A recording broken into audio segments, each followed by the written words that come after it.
বিসমিল্লাহির রহমানির রহিম। আসসালামু আলাইকুম।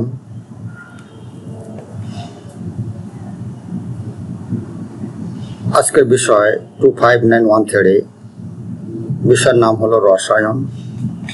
দ্বিতীয় অধ্যায় প্রতীক, ভ্যালেন্সি এবং সূত্র বা স্যাম্বল, ভ্যালেন্সি অ্যান্ড ফর্মুলা।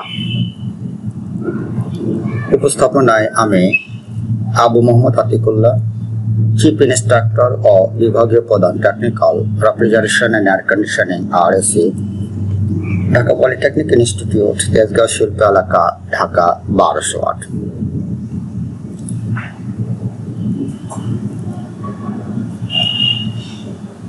দ্বিতীয় অধ্যায়ের মধ্যে স্যাম্বল, ভ্যালেন্সি অ্যান্ড ফর্মুলা থেকে যেগুলো জানতে পারবো: 2.1 define স্যাম্বল, valency and formula. 2.2 discuss the variations of valency. 2.3 describe active and latent valency. 2.4 describe radicals. এই অধ্যায়ে ক্লাস হবে মোট 3টি, যার মার্ক ধরা হয়েছে 6।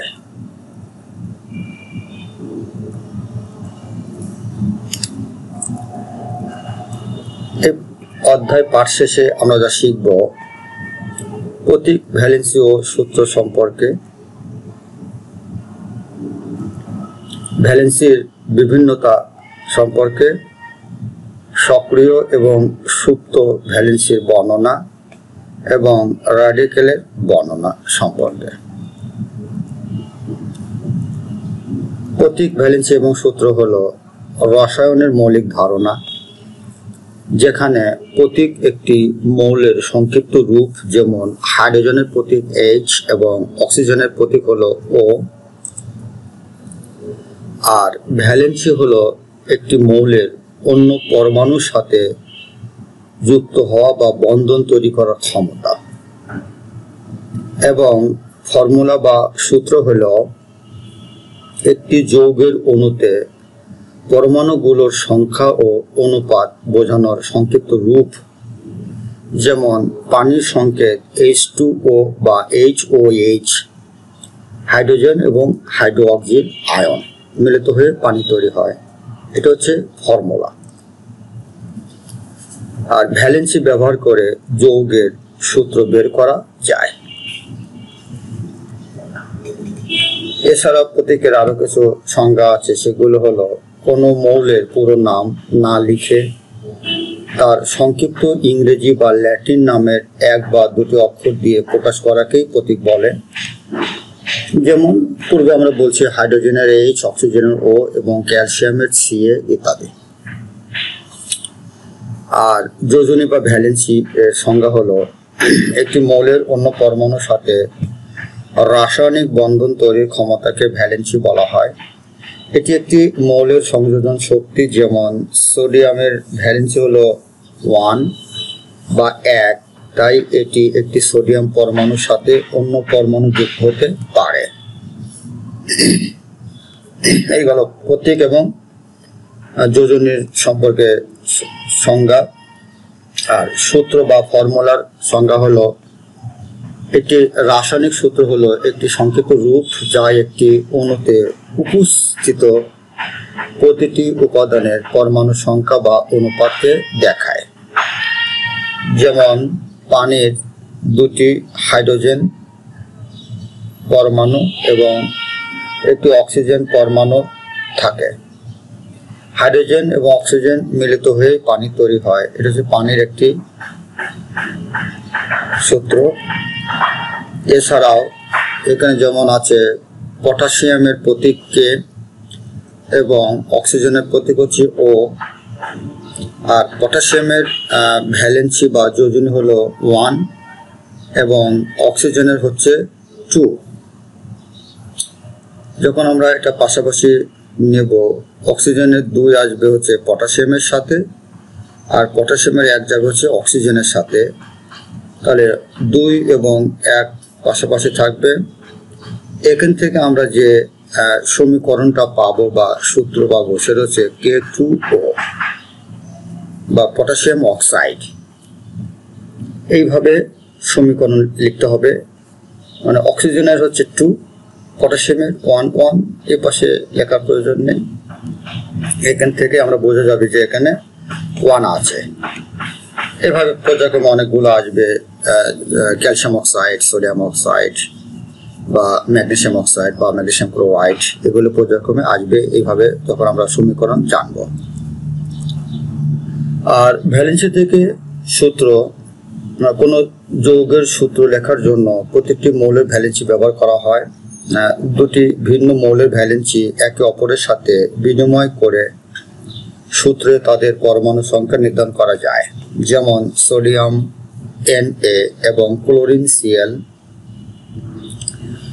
উভয়ের ভ্যালেন্সি হচ্ছে 1, তাই তারা যুক্ত হয়ে সোডিয়াম ক্লোরাইড বা খাদ্য লবণ বা টেবিল লবণ বা যে লবণ আমরা খাই তার সংকেত হলো সোডিয়াম ক্লোরাইড এ গঠন করে।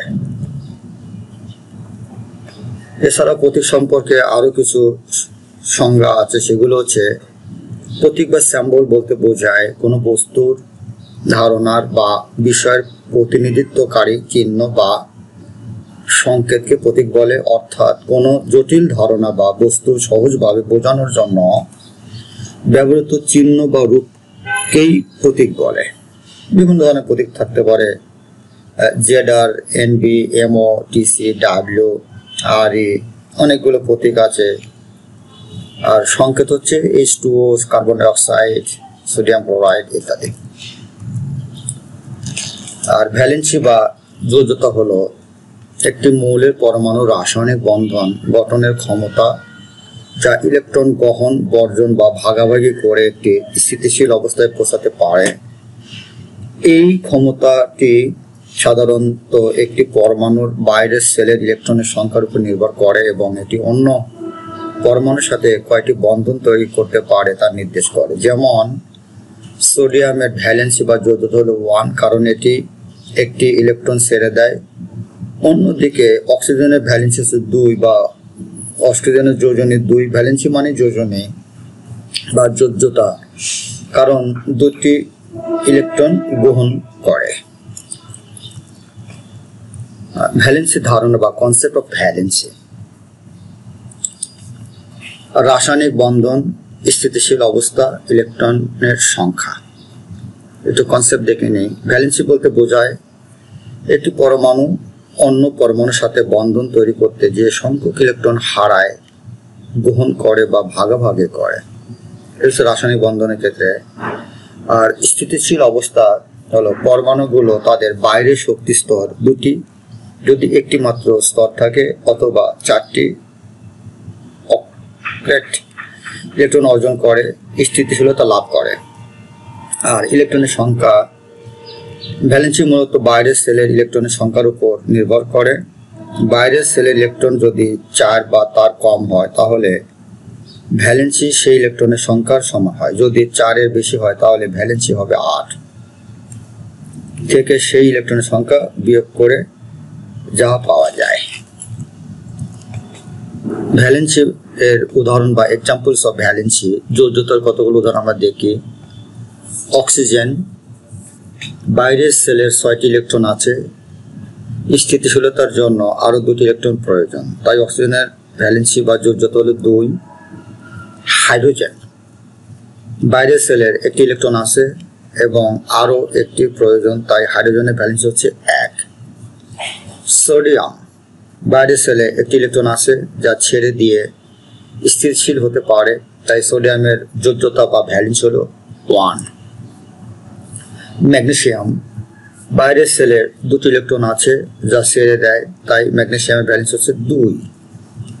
এগুলো ডিটেলস দেখা যাবে যদি একটু আলোচনা করা যায় বিস্তারিতভাবে। আর ভ্যালেন্সি এবং জারণ সংখ্যা, valency and oxidation number. Valency এবং অক্সিডেশন সংখ্যা হলো, ভ্যালেন্সি এবং জারণ সংখ্যা একই জিনিস নয়। ভ্যালেন্সি হলো ইলেকট্রন গ্রহণ, বর্জন বা ভাগাভাগির সংখ্যা, অন্যদিকে জারণ সংখ্যা হলো রাসায়নিক বন্ধন তৈরির পর কোনো পরমাণুর উপর যে চার্জ সৃষ্টি হয়, চার্জ মানে রাসায়নিক বন্ধন তৈরির সময় কোনো পরমাণুর উপর যে চার্জ সৃষ্টি হয় সেটা হচ্ছে জারণ সংখ্যা, আর ভ্যালেন্সি হচ্ছে ইলেকট্রন গ্রহণ, বর্জন বা ভাগাভাগি সংখ্যা। এর থেকে আরো কিছু জানা যায়। রসায়নের একটি আণবিক সূত্র উপাদান এর প্রতীক এবং সাবস্ক্রিপ্ট ব্যবহার করে একটি অণুর পরমাণুর সঠিক সংখ্যা এবং প্রকার দেখায়। যেমন গ্লুকোজের আণবিক সূত্র হলো C6H12O6। C6 12টা হাইড্রোজেন 6টা অক্সিজেন মিলে হচ্ছে গ্লুকোজ তৈরি হয়, যা নির্দেশ করে যে এটা 6টি কার্বন পরমাণু, 12টি হাইড্রোজেন পরমাণু এবং 6টি অক্সিজেন পরমাণু রয়েছে। আণবিক সূত্রগুলো অভিজ্ঞতামূলক সূত্র চেয়ে বেশি নির্দিষ্ট তথ্য প্রদান করে, যা কেবলমাত্র পরমাণু সরলতম অনুপাত দেখায়। এই হচ্ছে গ্লুকোজের সংকেত।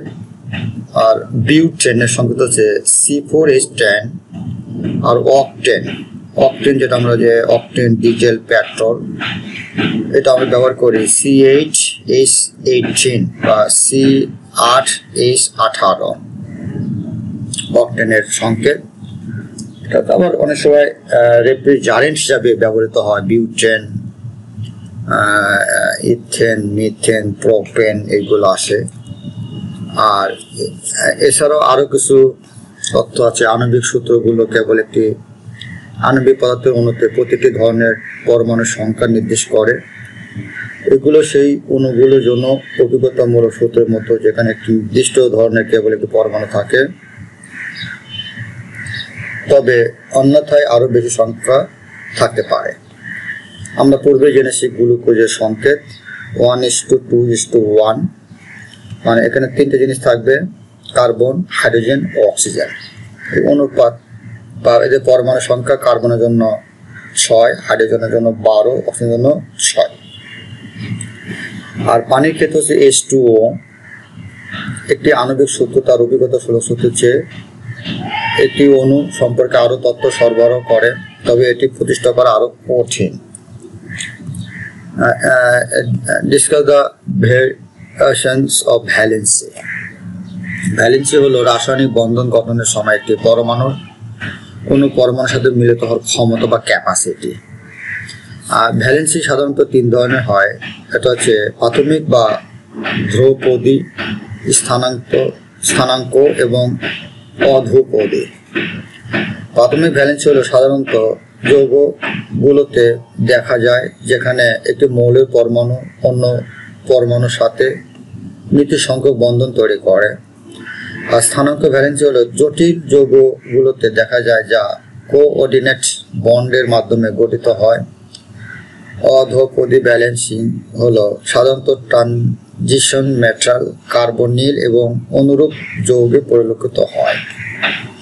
এই হচ্ছে 3 ধরনের ভ্যালেন্সি আছে, মানে ভ্যালেন্সির বিভিন্নতা। ডিটেলস আমরা একটু পরে দেখবো, যে প্রাথমিক, স্থানাঙ্ক এবং অধ্রুপদী। প্রাথমিক বা ধ্রুপদী ভ্যালেন্সি হলো এটি সবচেয়ে সাধারণ এবং মৌলিক ধরনের ভ্যালেন্সি বা যোজ্যতা। কোনো মৌলের একটি পরমাণু কয়টি হাইড্রোজেন পরমাণুর সাথে যুক্ত হতে পারে অথবা অন্য কোনো পরমাণু দ্বারা প্রতিস্থাপিত হতে পারে, তার ভিত্তিতে এটি নির্ধারিত হয়। যেমন হাইড্রোজেনের ভ্যালেন্সি হচ্ছে 1, তাই পানির ক্ষেত্রে H2O ক্ষেত্রে অক্সিজেনের ভ্যালেন্সি হচ্ছে 2। স্থানাঙ্ক ভ্যালেন্সি হলো এটি কোঅর্ডিনেশন বা জটিল যৌগগুলোতে দেখা যায়।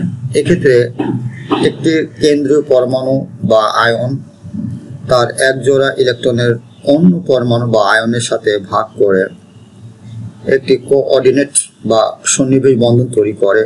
যেমন পটাশিয়াম ফেরোসায়ানাইড K4FeCN6, এটা একটা যৌগ, জটিল যৌগ। আর এই ক্ষেত্রে লোহা বা Fe আয়রন, যেটা মাঝে আছে আয়রন, 6টি সায়ানাইড, CN6 মানে সায়ানাইড আছে 6টি, মানে এটা তিনটা আছে যৌগ, এটা মৌল, এটা হচ্ছে পটাশিয়াম, আয়রন, সায়ানাইড গ্রুপের সাথে সংযুক্ত থাকে, যেখানে লোহা কেন্দ্রীয় পরমাণু এবং সায়ানাইড গ্রুপগুলো লিগ্যান্ড হিসেবে কাজ করে। K4Fe-CN6 নাম হচ্ছে পটাশিয়াম পেরোসায়ানাইড। এই হচ্ছে স্থানাঙ্ক ভ্যালেন্সি। আর অধোপদী ভ্যালেন্সি হলো ট্রানজিশন মেটাল বা কার্বনিল এবং অনুরূপ যৌগগুলোকে দেখা যায়। এই ধরনের ভ্যালেন্সিতে কেন্দ্রীয় ধাতব পরমাণুগুলো অন্য অণু বা পরমাণুর সাথে বন্ধন তৈরি করে, যেখানে ইলেকট্রন শেয়ারিং এর মাধ্যমে বন্ধন গঠিত হয়। যেমন ট্রানজিশন মেটাল, লোহা, ভারত এবং তামার ভ্যালেন্সি বিভিন্ন যৌগে পরিবর্তিত হতে পারে। আর পরিবর্তনশীল ভ্যালেন্সি হলো কিছু মৌলের একাধিক ভ্যালেন্সি থাকে, যাদের পরিবর্তনশীল ভ্যালেন্সি বলা হয়। এই ধরনের যৌগগুলোতে একটি মৌলের পরমাণু বিভিন্ন রাসায়নিক বিক্রিয়ায় ভিন্ন ভিন্ন ভ্যালেন্সি প্রদর্শন করতে পারে। যেমন লোহা দুই ধরনের যোজ্যতা আছে। লোহা যখন দুই যোজ্যতি বা ভ্যালেন্সি ইউজ করে, এটা হচ্ছে ফেরাজ। আর যখন লোহা যোজনী 3 হয় তখন হচ্ছে ফেরিক। খেয়াল রাখতে হবে। কপার দুটি ভিন্ন ভ্যালেন্সি, যেমন Al+2, আর আয়রন হচ্ছে 3, যা বিভিন্ন যৌগে দেখা যায়। যৌগগুলো পরবর্তীতে ডিসকাস করে দেখতে পারবো। সক্রিয় এবং সুপ্ত ভ্যালেন্সির বর্ণনা। Describe active and latent valency. Latin, আমরা আগে জানছি ল্যাটিন হিট বা সুপ্ত তাপ, সেটা হচ্ছে ল্যাটেন্ট। এটা কি জিনিস একটু দেখি সংক্ষেপে। সক্রিয় ভ্যালেন্সি বা অ্যাক্টিভ ভ্যালেন্সি হলো যে ভ্যালেন্সি কোনো মৌল রাসায়নিক বিক্রিয়ায় অংশগ্রহণ করে এবং যৌগ গঠনে ব্যবহৃত হয়, তাকে সক্রিয় ভ্যালেন্সি বলে। যেমন এটি হলো মৌলের সেই সংযোজক ক্ষমতা যা রাসায়নিক বিক্রিয়ায় প্রকাশিত হয়। যেমন নাইট্রোজেন সাধারণত 3টি হাইড্রোজেনের সাথে বিক্রিয়া করে অ্যামোনিয়া NH3 অ্যামোনিয়া গ্যাস তৈরি করে। এখানে নাইট্রোজেনের ভ্যালেন্সি 3 এবং এটি সক্রিয় ভ্যালেন্সি। আর সুপ্ত বা ল্যাটেন্ট ভ্যালেন্সি হলো যে ভ্যালেন্সি কোনো নির্দিষ্ট যৌগে প্রকাশ পায় না বা বিক্রিয়া অংশগ্রহণ করে না, তাকে সুপ্ত ভ্যালেন্সি বলে। অর্থাৎ মৌলের এমন একটি সম্ভাব্য সংযোজন ক্ষমতা যা ওই অবস্থায় কার্যকর নয়। যেমন নাইট্রোজেনের সর্বাধিক ভ্যালেন্সি হচ্ছে 5, যেমন N2O5 এ, কিন্তু অ্যামোনিয়া NH3 তে নাইট্রোজেনের ভ্যালেন্সি 3। এখানে বাকি দুটি ভ্যালেন্সি সুপ্ত অবস্থায় থাকে। সাধারণত নাইট্রোজেনের যোজনী বা ভ্যালেন্সি 5 আমরা জানলাম। এই জন্য নাইট্রোজেন অক্সাইড বা নাইট্রোজেন ডাই অক্সাইড, এক্ষেত্রে নাইট্রোজেন ডাই অক্সাইড অক্সিজেনের 2 যোজনী চলে আসে নাইট্রোজেনের সাথে, আর নাইট্রোজেনের সর্বোচ্চ 5 গেছে হচ্ছে ডান পাশে অক্সিজেনের সাথে। এই জন্য nitrogen die oxide, nitrogen penta oxide, 5টা অক্সিজেন। আর এই ক্ষেত্রে আছে অ্যামোনিয়া। এখানে নাইট্রোজেন হাইড্রোজেন মিলিত হয়ে তৈরি হচ্ছে অ্যামোনিয়া। এইটা ডিটেলস অনেক কিছু আছে, এখান থেকে নেওয়া যাবে আস্তে আস্তে। এরপরে আরো কিছু আছে, যেমন সংজ্ঞা, অবস্থা, উদাহরণ, পার্থক্য, মানে সক্রিয় এবং সুপ্ত ভ্যালেন্সির মধ্যে পার্থক্য। এর মধ্যে আছে যে সক্রিয় হলো বিক্রিয়ায় অংশগ্রহণকারী ভ্যালেন্সি, আর সুপ্ত হচ্ছে বিক্রিয়ায় অংশগ্রহণ না নেওয়া ভ্যালেন্সি। আর অবস্থা হচ্ছে প্রকাশিত হয়, এটা গোপন থাকে। সুপ্ত গোপন থাকে, সুপ্ত মানে ঘুমন্ত, হিডেন থাকে। আর এক্সাম্পল বা উদাহরণ হলো সক্রিয়র ক্ষেত্রে অ্যামোনিয়া, নাইট্রোজেনের যোজনী হচ্ছে বা ভ্যালেন্সি 3, আর নাইট্রোজেন ট্রাইঅক্সাইড, নাইট্রোজেন পেন্টঅক্সাইড এর নাইট্রোজেনের সূত্র হচ্ছে এখানে 3 এবং 5, এগুলো সূত্র থাকে, মানে এগুলো প্রকাশ করছে না। এই যে পার্থক্য গেল। এবার সে র্যাডিক্যাল, বা ডিসক্রিট র্যাডিক্যালস। র্যাডিক্যালস জিনিসটা কি একটু ডিটেলস আমরা জেনে নিই। সংজ্ঞা: যে পরমাণু বা পরমাণু গুচ্ছ কোনো যৌগে এককভাবে অবস্থান করতে পারে না, কিন্তু রাসায়নিক বিক্রিয়ায় একক একক পদার্থের মতো আচরণ করে এবং নিজস্ব এক বা একাধিক ভ্যালেন্সি বা যোজ্যতা সংযোজন ক্ষমতা বহন করে, তাকে র্যাডিক্যাল বলে। মানে এটা খুব ইম্পর্টেন্ট। র্যাডিক্যাল মানে এটা বিক্ষিপ্তভাবে না থেকে, মানে একটা নির্দিষ্ট যে রাসায়নিক এককভাবে পদার্থের মতো আচরণ করে, সেটা হচ্ছে র্যাডিক্যাল। র্যাডিক্যালের কিছু বর্ণনা একটু দেখি। র্যাডিক্যাল হলো একটি রাসায়নিক সত্তা যা এক বা একাধিক বিজোড়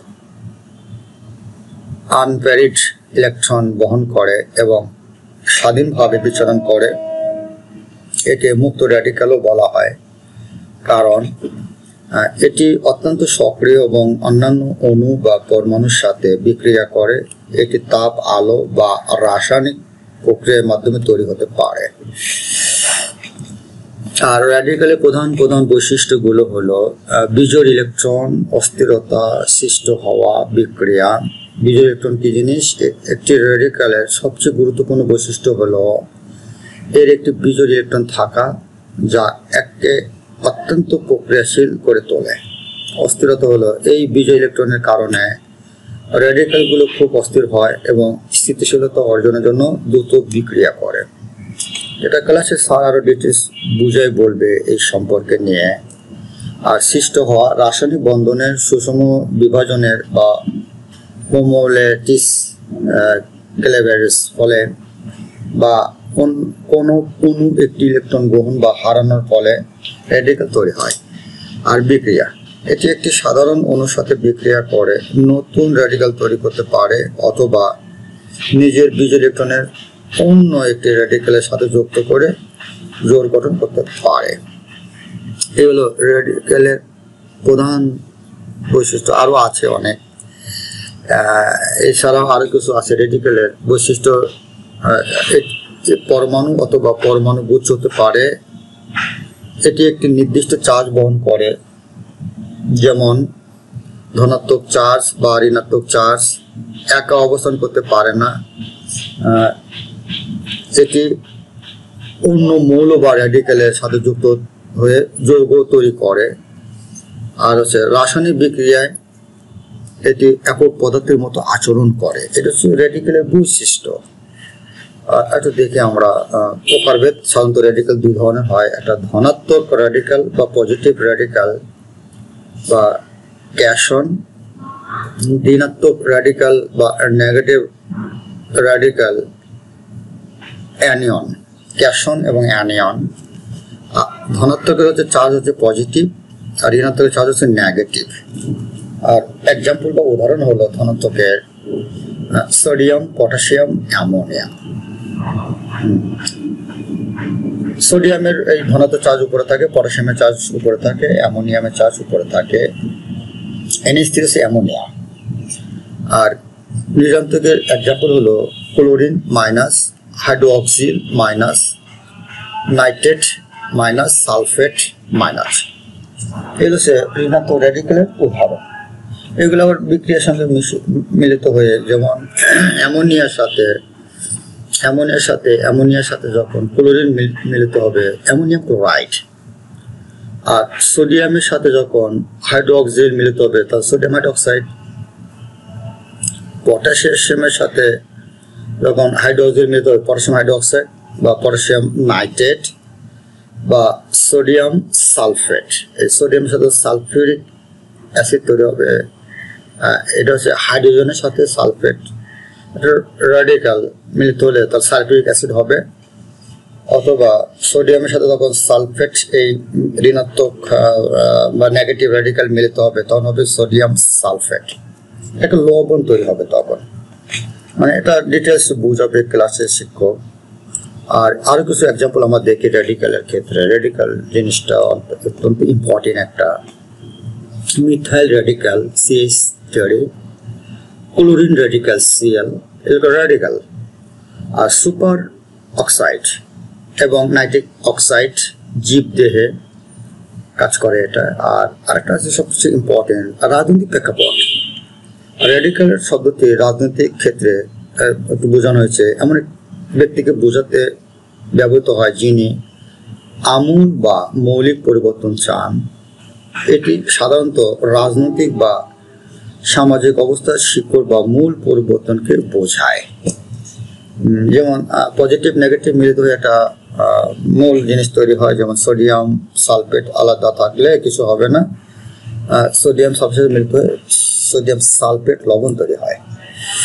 আর আরো কিছু রেডিক্যালে আমরা এক্সাম্পল দেখি, সোডিয়াম ক্লোরাইড একটা যৌগে সোডিয়াম আয়ন এবং ক্লোরাইড আয়ন দুটি রেডিক্যাল থাকে। আর সোডিয়াম হাইড্রোক্সাইডে সোডিয়াম আয়ন ধনাত্মক এবং রেডিক্যাল হাইড্রোক্সিল হলো ঋণাত্মক রেডিক্যাল, যেটা আমরা পূর্বে দেখছি।